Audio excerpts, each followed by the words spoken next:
சற்று முன் குடும்பத்தோடு திமுகவில் இணைந்தார் நடிகர் சரத்குமார். ஸ்டாலின் கொடுத்த மிக உயர்ந்த பதவி, அதிர்ச்சியில் மோடி.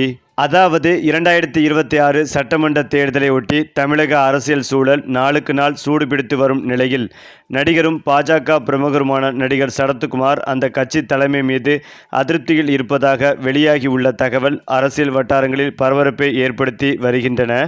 குறிப்பாக அவர் தன்னுடைய ஆதரவாளர்களுடன் நடத்தவுள்ள ஆலோசனை கூட்டத்தில் முக்கிய முடிவு எடுக்கப்படலாம் என்ற எதிர்பார்ப்பும் உருவாகி வருகிறது. அந்த வகையில் 2026 தமிழக சட்டமன்ற தேர்தல் வரும் ஏப்ரல் 23ஆம் தேதி நடைபெறவுள்ள நிலையில் அனைத்து முக்கிய அரசியல் கட்சிகளும் தேர்தல் பணிகளில் தீவிரமாக ஈடுபட்டு வருகிறார்கள். ஆட்சியை தக்கவைத்துக் கொள்ளும் நோக்கத்தில் திமுக தலைமையிலான கூட்டணி தீவிரமாக செயல்பட்டும் வருகிறது. அதே நேரத்தில் ஆட்சியை கைப்பற்றும் நோக்கத்தில் அதிமுக பாஜக கூட்டணியும் தீவிர நடவடிக்கைகளை மேற்கொண்டு வருகிறார்கள். இதற்கிடையில் விஜய் தலைமையிலான தமிழக வெற்றிக் கழகம் மற்றும் சீமான் தலைமையிலான நாம் தமிழர் கட்சி ஆகிய கட்சிகளும் தேர்தல் களத்தில் தீவிரமாக செயல்பட்டும் வருகின்றன. இந்த நிலையில் அதிமுக கூட்டணியில் எதிர்பார்த்த சில கட்சிகள் இணையாதது அந்த அணிக்கு சிக்கலாக மாறி வருகிறது. குறிப்பாக ஓபிஎஸ் தலைமையிலான அணியும் தேமுதிக உள்ளிட்ட சில கட்சிகளும் கூட்டணியிலிருந்து விலகியிருப்பது அரசியலில் பரபரப்பை ஏற்படுத்தி வருகிறது. மேலும் அமமுக உள்ளிட்ட கட்சிகளுடன் தொகுதி பங்கீடு பேச்சுவார்த்தையும் இன்னும் முழுமையாக நிறைவடையவில்லை என்று கூறப்படுகிறது. இந்த சூழ்நிலையில் நடிகர் சரத்குமார் தொடர்பான சில தகவல்கள் தமிழக அரசியலில் புதிய பரபரப்பை ஏற்படுத்தி உள்ளன. கடந்த சில ஆண்டுகளுக்கு முன்பு வரை சமத்துவ மக்கள் கட்சி என்ற கட்சியை நடத்தி வந்தார் நடிகர் சரத்குமார். அதிமுக மற்றும் திமுக கூட்டணிகளுடன் பல்வேறு தேர்தல்களில் இணைந்து போட்டியிருந்தார். பின்னர் 2024 மார்ச் மாதம் திடீரென தன்னுடைய கட்சியை பாஜகவில் இணைத்தார் சரத்குமார். அப்போது தன்னுடைய கட்சியை பாஜகவில் இணைத்தது திடீர் முடிவு என அவர் தெரிவித்திருந்தார்.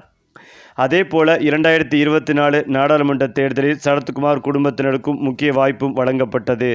அவருடைய மனைவியான ராதிகா சரத்குமார் விருதுநகர் நாடாளுமன்ற தொகுதியில் பாஜக சார்பில் போட்டியிட்டார். இதனைத் தொடர்ந்து சரத்குமாருக்கும் கட்சியில் முக்கிய பதவி வழங்கப்படும் என அவருடைய ஆதரவாளர்கள் எதிர்பார்த்து காத்திருந்தார்கள். ஆனால் பாஜகவில் இணைந்து கிட்டத்தட்ட 2 ஆண்டுகள் ஆகியும் அவர் எதிர்பார்த்த அளவிலான அல்லது அரசியல் முக்கியத்துவம் கிடைக்கவில்லை என்ற குற்றச்சாட்டும் அவருடைய ஆதரவாளர்களிடையே எழுந்து வருகிறது. தேர்தல் நெருங்கும் சூழ்நிலையில் இந்த முறைதான் நான் நேரடியாக போட்டியிட விருப்பம் இல்லை, என் ஆதரவாளர்களுக்கு வாய்ப்பு வழங்க விரும்புகிறேன் என சரத்குமார் தெரிவித்திருந்தார்.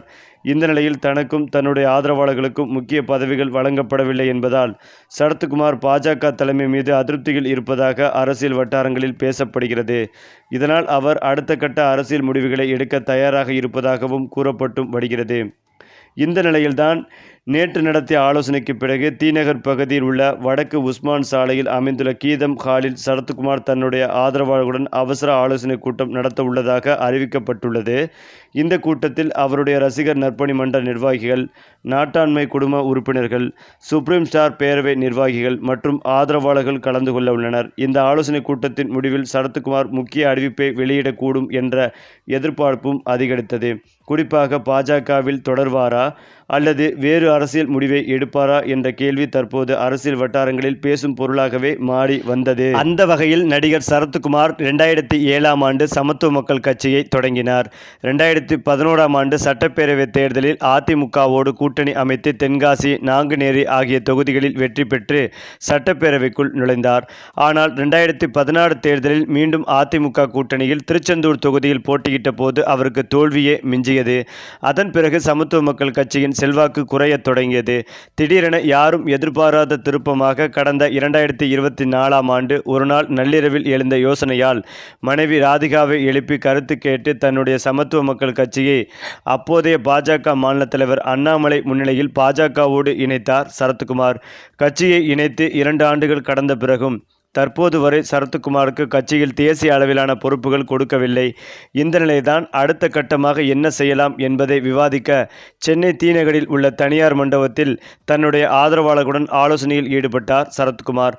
தொடர்ந்து செய்தியாளர்களை சந்தித்த சரத்குமார் கூறியதாவது: தேர்தல் நேரத்தில் எங்களுக்கு எந்த பொறுப்பும் வழங்கவில்லை என்ற நிர்வாகிகள் கருத்து தெரிவித்துள்ளனர். தலைவர்களுக்கு பொறுப்பு இல்லாமல் என்ன வேலை செய்வது எனவும் தங்களுடைய கருத்துக்களையும் கூறி வருகிறார்கள். நீங்கள் ஏன் மீண்டும் சமத்துவ மக்கள் கட்சியை தொடங்கக்கூடாது என நிர்வாகிகள் கருத்துக்களை தெரிவித்துள்ளனர். திருச்சியில் பிரதமர் மோடி பங்கேற்ற கூட்டத்தில் என்னுடைய புகைப்படம் பேனரில் இல்லாதது தன்னுடைய ஆதரவாளர்களுக்கு ஆதங்கத்தை ஏற்படுத்தி வருகிறது. 15 நாட்களாக என்னுடைய கருத்தை மாநில தலைமையிடம் தெரிவித்தும் வருகிறேன். அவர்களும் என்னுடைய கருத்தை ஏற்று முடிவெடுப்பதாக சொல்லியிருக்கிறார்கள் என தெரிவித்திருந்தனர். எங்கள் கருத்தை பாஜக செயல்படுத்தும் என நம்புகிறேன்.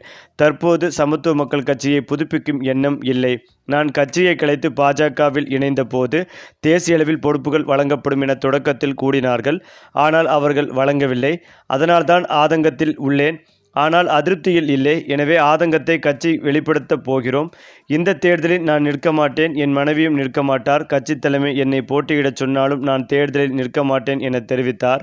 நல்ல தலைவர்கள் வர வேண்டும். எப்படிப்பட்டவர்கள் இந்த நாட்டை ஆள வேண்டும் என்பதை சிந்தித்து பார்க்க வேண்டும். நாம் யாருக்கும் வாக்களிக்கிறோம் என்பது முக்கியம். முதல்வர் வேட்பாளர் இபிஎஸ் என்ற பெயரை மோடி குறிப்பிடாததை அதிமுகவும் எடப்பாடி பழனிசாமியும் பெரிதாக எடுத்துக்கொண்டதாக தெரியவில்லை. தமிழக வெற்றிக் கழகத்தின் மீது எந்த மதிப்பீடும் இல்லை. விஜய் ஒரு தலைவனே கிடையாது. ஏனென்றால் கரூரில் 41 பேர் உயிரிழந்ததற்கு அவர் இங்கு அழைத்து துக்கம் விசாரிக்க கூடாது என்று அது மட்டுமே போதும் என்று கூறினார் சரத்குமார். இந்த நிலையில்தான் தன்னுடைய அகில இந்திய சமத்துவ மக்கள் கட்சியை பாரதிய ஜனதா கட்சியுடன் இணைத்தது தமிழக அரசியலில் ஒரு முக்கியமான மற்றும் எதிர்பாராத திருப்பமாக அமைந்தது. ஒவ்வொரு தேர்தலின் போதும் மற்ற கட்சிகளுடன் தொகுதி பங்கீடு குறித்து பேச்சுவார்த்தை நடத்துவதும் கூட்டணி பேரணிகளில் ஈடுபடுவதும் தனக்கு ஒருவித சோர்வை தந்ததாக சரத்குமார் குறிப்பிட்டார். ஒவ்வொரு முறையும் கூட்டணி குறித்து பேசுவதுதான் அரசியலா, மக்கள் நலனுக்காக உழைக்க வேண்டாமா என்ற சுய பரிசோதனையே இந்த முடிவுக்கு காரணம் என்று அவர் கூறினார். மோடியின் தலைமை, பிரதமர் நரேந்திர மோடியின் தொலைநோக்கு பார்வை மற்றும் அவருடைய ஆளுமை தன்னை ஈர்த்ததாகவும் நாட்டை வளர்ச்சி பாதையில் கொண்டு செல்ல மோடியுடன் இணைத்து பயணிப்பதே சிறந்தது என்றும் அவர் தெரிவித்தார். கடந்த 2024 மார்ச் 12 அன்று சென்னையில் உள்ள தமிழக பாஜக தலைமையகத்தில் மாநில தலைவர் அண்ணாமலை முன்னிலையில் சரத்குமார் தன்னுடைய கட்சியை முறைப்படி பாஜகவுடன் இணைத்தார். கட்சியை இணைக்கும் முடிவை எடுத்த போது அவருடைய மனைவியும் நடிகையுமான ராதிகா சரத்குமாரிடம் நள்ளிரவில் எழுப்பி கேட்டபோது உங்கள் முடிவுக்கு நான் எப்போதும் துணையாக இருப்பேன் என்று கூறி முழு ஆதரவு அளித்தாராம். இந்த நிலைதான் 2024 மக்களவைத் தேர்தலில் விருதுநகர் தொகுதியில் போட்டியிடும் வாய்ப்பை ராதிகாவுக்கு பாஜக வழங்கியது. ஆனால் தேமுதிக வேட்பாளர் விஜய் பிரபாகரனை காட்டிலும் குறைந்த வாக்குகளையே பெற்றார். இந்த நிலையில் கடந்த 2 ஆண்டுகளாக பாஜகவில் பயணித்து வரும் சரத்குமாருக்கு தேசிய செயற்குழு உறுப்பினர் என்ற பதவியும் கொடுக்கப்பட்டுள்ளது. ஆனால் அதைவிட முக்கியத்துவம் வாய்ந்த பதவி எனக்கு அவருடைய ஆதரவாளர்கள் எதிர்பார்ப்பாகவே சொல்லப்பட்டது. தீநகரில் உள்ள அலுவலகத்தில் தன்னுடைய ஆதரவாளர்கள், ரசிகர் மன்ற நிர்வாகிகளுடன் சரத்குமார் ஆலோசனை நடத்தி வந்தார். அதாவது பாஜகவில் முக்கிய பதவியை கேட்கலாமா, இல்லை சமத்துவ மக்கள் கட்சியை மீண்டும் எடுத்து நடத்தலாமா என்ற ஆலோசனையிலும் தீவிரமாக ஈடுபட்டு வந்தார் நடிகர் சரத்குமார். இந்த நிலையில்தான் இந்த ஆலோசனைக்கு பிறகு பாஜக கட்சியிலிருந்து சரத்குமார் விலக முடிவெடுத்துள்ளதாகவும் விரைவில் முதலமைச்சர் ஸ்டாலின் அவர்களை தன்னுடைய குடும்பத்தோடு நேரில் சந்தித்து அதிகாரப்பூர்வமாக அவர் திமுகவில் இணைய உள்ளதாகவும் தற்போது தகவல்கள் சொல்லப்பட்டு வருகிறது. அநேகமாக அவர்களுக்கு மிக உயர்ந்த பதவி கொடுப்பதற்கான வேலைகளில் ஸ்டாலின் தீவிரமாக ஆலோசனை நடத்தி முடிவெடுக்க உள்ளதாகவும் சொல்லப்பட்டு வருகிறது. சரி, இப்ப நீங்க சொல்லுங்க, குடும்பத்தோடு திமுகவில் இணைந்த சரத்குமார் பற்றிய உங்களுடைய கருத்துக்களையும் உங்க கமெண்ட்ல சொல்லுங்க.